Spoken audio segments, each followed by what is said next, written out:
Spain, Uruguay কিংবা Saudi আরব বিশ্বকাপের group পর্বে কোনো পরাশক্তি হারাতে পারেনি তাদের। ৩ ম্যাচের ৩টাতেই ড্র করে গ্রুপ এইচ থেকে রানার্স আপ হয়ে রাউন্ড অফ 32 টিকিট কেটেছে কেপ ভার্দে। ফুটবল ইতিহাসের সবচেয়ে ছোট দেশ হিসেবে নকআউটে আসার এই গৌরব এখন পরিণত হয়েছে এক মহাকাব্যে।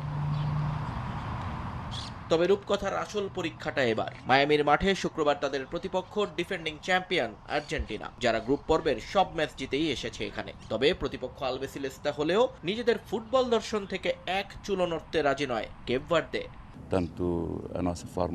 আপনারা মাঠের কেপ ভার্দেকে তাদের নিজেদের চেনা রূপেই দেখতে পাবেন। প্রতিপক্ষকে সেটা ভেবে আমরা আমাদের খেলার ধরন বদলাবো না। তবে ম্যাচ শুরুর প্রস্তুতি থেকে শুরু করে শেষ বাঁশি বাজা পর্যন্ত মাঠে কৌশলগত কিছু পরিবর্তন তো করতেই হবে।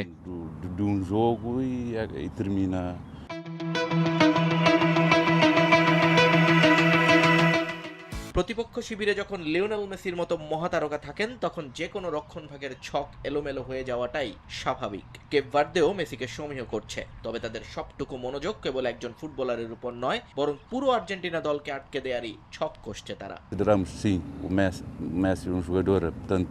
অবশ্যই আমরা লিওনেল মেসিকে একজন স্পেশাল খেলোয়াড় হিসেবে গণ্য করি, কিন্তু আমাদের নজর সবসময় পুরো দলটার দিকে। মাঠে ওরা কিভাবে বোঝাপড়া তৈরি করে, মেসিকে ফাঁকা করতে কেমন জায়গা তৈরি করার চেষ্টা করে, সেগুলো আমরা দলগতভাবেই দেখছি। বিশ্বমঞ্চে সেরা হতে গেলে সেরাদেরই হারিয়ে আসতে হবে, তা ভালো করেই জানা গেছে আফ্রিকান এই দলটির। তাই তো ভয়কে পেছনে ফেলে বুকে সাহস আর চোখে আকাশ ছোঁয়া স্বপ্ন নিয়ে আর্জেন্টিনার মুখোমুখি হতে প্রস্তুত কেপ ভার্দে। মায়ামির মাঠে আরও একবার রূপকথা লিখবার অপেক্ষায় তারা।